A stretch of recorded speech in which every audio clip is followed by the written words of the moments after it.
Marcelo Marinho, eu sou um dos sócios da Rádio Esperança, aqui da cidade de Porto Alegre, AM 1390, e aqui está o Alfio Rosin, engenheiro responsável pela rádio, e também proprietário da Sul Rádio, uma empresa que presta serviço de assessoria para as rádios de todo o Brasil.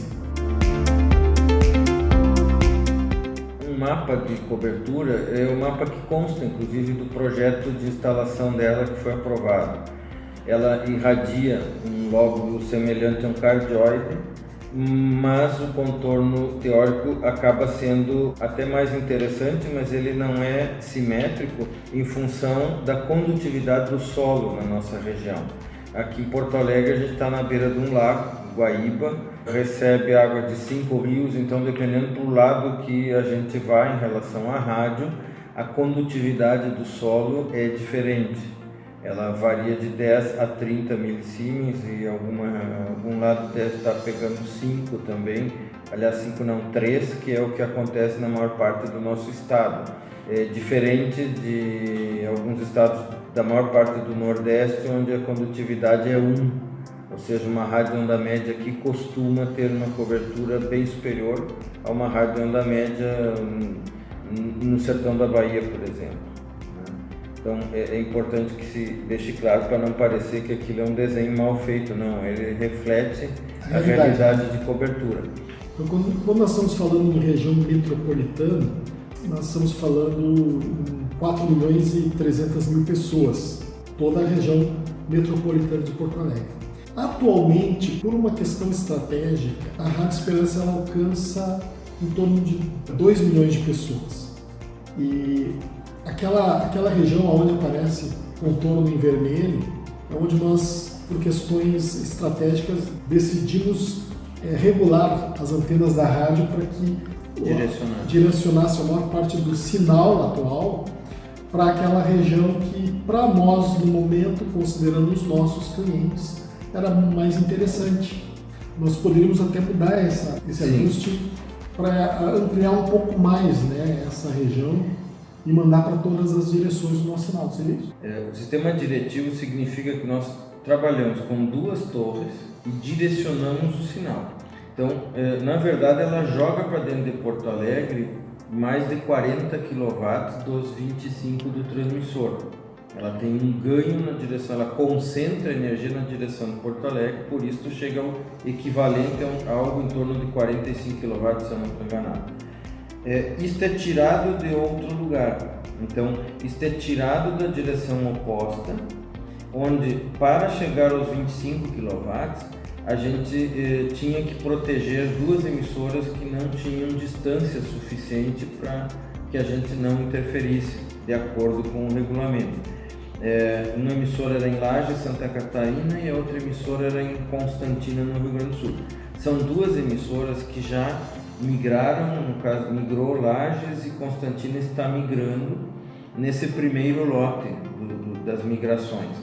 Então esse problema deve deixar de existir e a gente até poderia pensar na possibilidade de operar a ONI ganhando um pouco, eu diria assim, perdendo muito pouco na direção de Porto Alegre, né? Mas complementando na direção de Eldorado, na direção nas costas da antena, que seria noroeste mais ou menos a direção que a gente tem. É uma possibilidade sim de vir a operar ONI se houver interesse, se for detectado que vai haver alguma demora excessiva na questão da migração, que é também um processo que a gente tem uma perspectiva aí talvez vamos falar numa margem bem larga de 1 a 5 anos. Um ano seria a previsão manifestada pelo ministro para essas emissoras que vão migrar para a faixa estendida.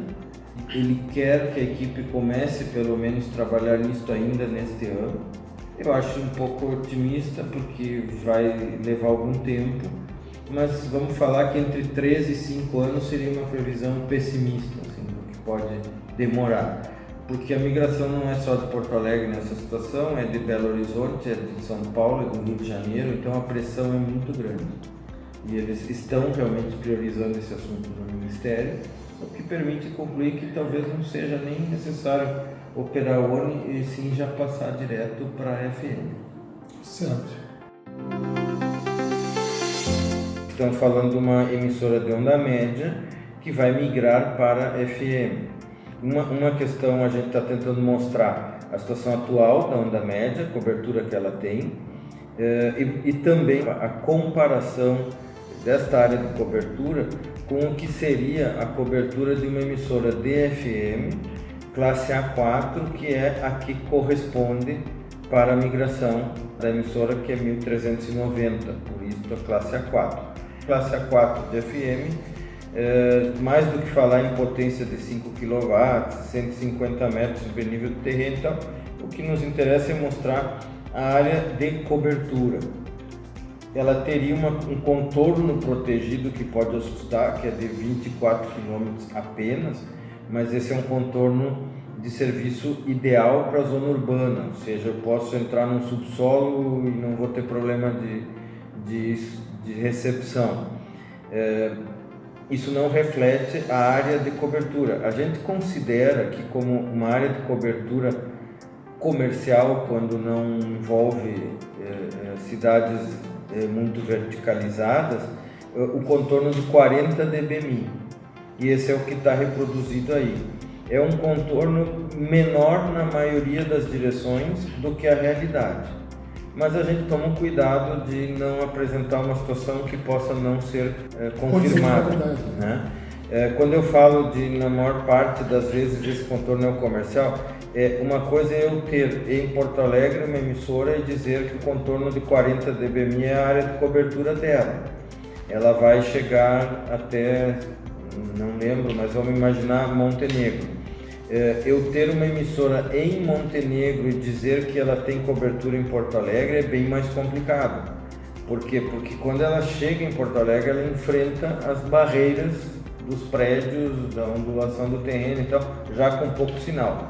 Porto Alegre está localizado numa região interessante, porque para leste e sul a gente tem terreno praticamente plano, sem obstáculo. Para oeste nós vamos ter obstáculos a mais de 100 km. Apenas para o norte é que a gente tem a serra, que inicia a partir de Novo Hamburgo, que é região metropolitana ainda, né? Mas é depois da zona urbana de Novo Hamburgo, que está a cerca de 40 km. Então, entre 40 e 60 km ao norte, dependendo do azimuth que a gente escolha, a gente passa a ter barreira importante topográfica para a FM. Então, a ideia é que uma classe A4 consegue sim atender bem a toda a região metropolitana. Na situação de uma FM A4, poderemos alcançar praticamente toda a grande Porto Alegre, né? Até a região de Novo Hamburgo. Sim, com certeza. Hoje, o pessoal, quando olhar para o mapa, vai enxergar isso.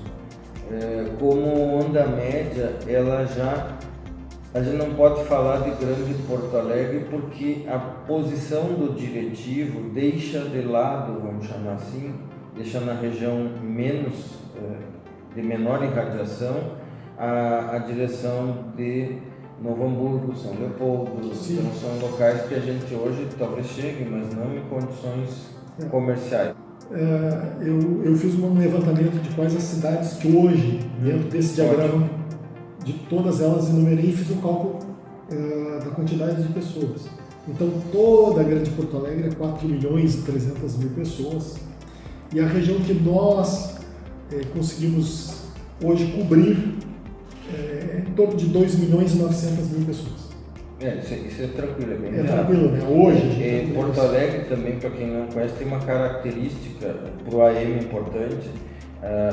A zona norte é a zona industrializada, é a zona que tem maior nível de ruído elétrico, e desta é a que a rádio está mais próxima.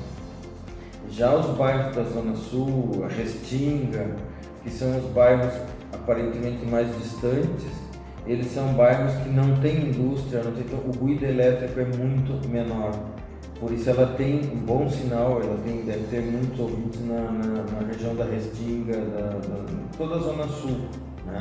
Primeiro, nós temos o rio que nos ajuda, nos beneficia, nos né? beneficia. E segundo, que a situação local de quem recebe normalmente é muito melhor do que quem recebe na região da Zona Norte, do aeroporto e tal. E desta nós não temos problema porque nós estamos próximos, né? Isso no FM são problemas que desaparecem. E este morro da polícia foi justamente para onde foram todas as FMs em função da Zona Sul, porque ele é o único morro de Porto Alegre. Hoje ele está no meio da cidade, né? Está numa região urbana, mas ele tem visual direto para praticamente toda a cidade, toda a zona urbana das cidades da Grande Porto Alegre. Então isso é uma situação até privilegiada em relação a outras capitais, onde geralmente o cara cobre uma parte da cidade e não consegue cobrir a outra, ele tem que fazer opções de localização. Nós falamos de migração, concentramos um pouquinho o discurso na questão da FM, mas é bom alertar de uma situação que é interessante também na Rádio Esperança. Essa migração, para quem vai para a faixa estendida, ela vai permitir que as emissoras fiquem até 5 anos, transmitindo em onda média e em FM.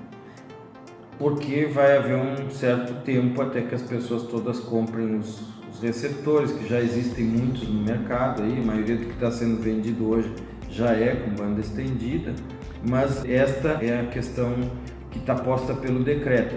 O importante é a gente falar que os transmissores, que são 2 transmissores da Rádio Esperança hoje, um de 25 kW e o outro auxiliar de 2,5, são transmissores estado sólido, do que a gente considera o melhor fabricante nacional, que é um fabricante, por acaso, aqui de Porto Alegre mesmo, que é a BT, é conhecido no Brasil inteiro, e são transmissores que têm em torno de 3 anos de uso, ou seja, são equipamentos praticamente novos para esse tipo de equipamento. Então, esse período da migração, mesmo que demore e que se opte por ficar os 5 anos no ar, ele não vai significar nenhum tipo de investimento necessário na onda média, apenas a manutenção dos equipamentos, que tem funcionado esses 3 anos com índice de pane zero. Né? Então a instalação toda foi refeita quando da instalação dos transmissores, em termos de quadro elétrico, de aterramentos, a própria sala de transmissores foi reformada para esses equipamentos, ou seja, é uma instalação de uma emissora feita há 3 anos. Né? Então essa parte não há o que se preocupar em termos de investimentos futuros.